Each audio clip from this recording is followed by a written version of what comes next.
In episode 2, the Mandalorian is still looking for the part for IG-11, and he decides to head to Peli. He thinks that maybe she can help him, or at the very least point him in the right direction. She's just excited to see Grogu, but when she finds out what part the Mandalorian is looking for, she laughs him off because that part hasn't been made in years. She does ask the Jawas if they know about it, but they say, no shot. And then she starts pitching him on another droid. The Mandalorian really doesn't want to take this droid, especially because it is a piece of junk, but he needs a droid to go to Mandalore, and this one is sitting right there. He knows that all he really needs it to do is just look at the air toxicity, so he decides to pack it up and bring it along with him. On the way to Mandalore, the Mandalorian is showing Grogu how to be a Mandalorian, and one of the ways he does that is Mandalorians are really good with maps. They know where they're going. He even shows Grogu on the map where Bo-Katan is, because she's not too far away. A short while later, they land on Mandalore, and it does look really bad. They send the droid out there to check the toxicity reports, and the droid is very hesitant to do so. But when the droid goes missing off of the radar, it forces the Mandalorian to head out of the cockpit and start looking to see what happened. And he's attacked. But he makes quick work of these guys, whoever they are. They definitely don't look human. And then he's able to get the droid upright.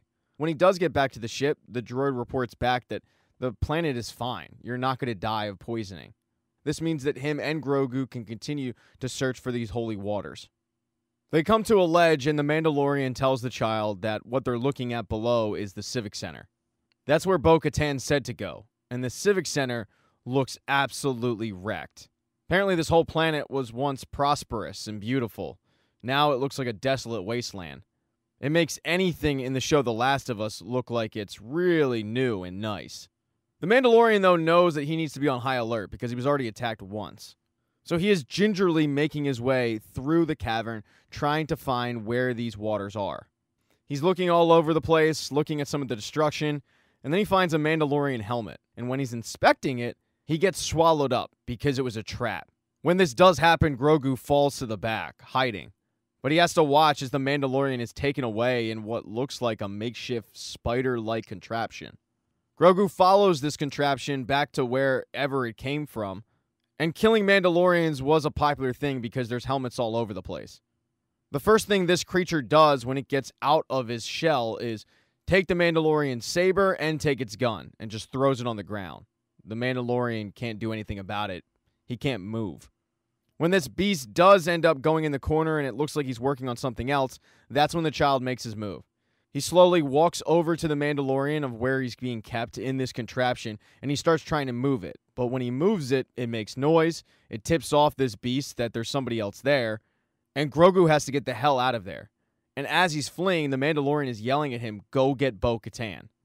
Grogu is able to make it back to the ship, and thanks to the droid that they bought's help, both of them are able to make it to Bo-Katan, who at first is ready to rip into the Mandalorian, saying, "I want to be left alone." But when she notices the Mandalorian isn't in this ship and it's just Grogu, she gets super concerned. She grabs Grogu, grabs the droid, and goes into her ship and heads to Mandalore to save Din Djarin. When she gets into the atmosphere of Mandalore, she's pretty taken aback. Bo-Katan grew up on Mandalore. She remembers the good times. She remembers how prosperous it used to be, how beautiful it used to be, and to see the destruction in front of her, it makes her pretty sad. Bo-Katan came from a pretty prominent family in Mandalore. This wasn't just her home, it was really her kingdom. One that she never really wanted to return to because of the state that it's currently in. But she also wasn't going to let Din Djarin just die. When she lands, her and Grogu exit the ship, and Grogu leads her to the Mandalorian. Just like the Mandalorian, on her way to find him, she also is attacked by very similar beasts. Makes her wonder if these things, which are called Alamites, survived, what else could have survived?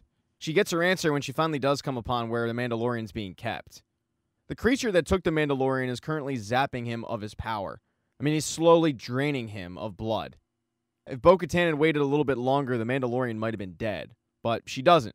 She shows up, she grabs the dark saber, and she uses that to kill this thing. Saving the Mandalorian's life, but she also knows that he's going to be on the mend. It's going to take a little bit of a recovery.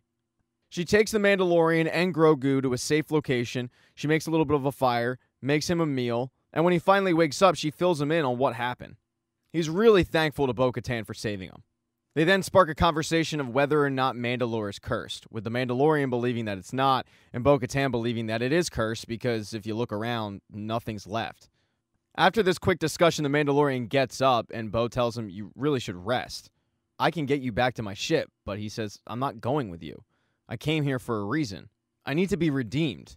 Bo-Katan thinks this is completely stupid, that he feels it necessary to go to these waters. She thinks it's like an old wives' tale. But to the Mandalorian, it's very important, because the creed is everything, and he needs to get it back. He needs to be redeemed for what he did. He thanks her, and he tells her, "I'll always be in your debt, but I can't go with you until I fulfill my obligation."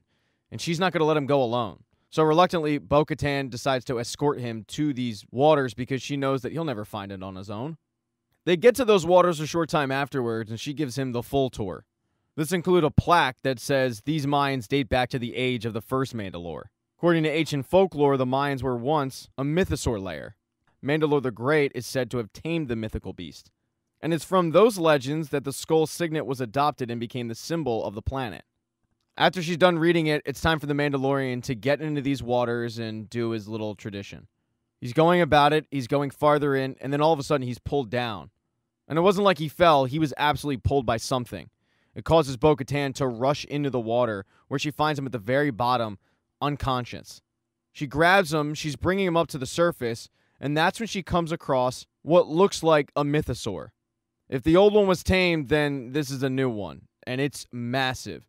But Bo is able to avoid it, get the Mandalorian back up to the surface, where in less than an hour, she saved his life twice.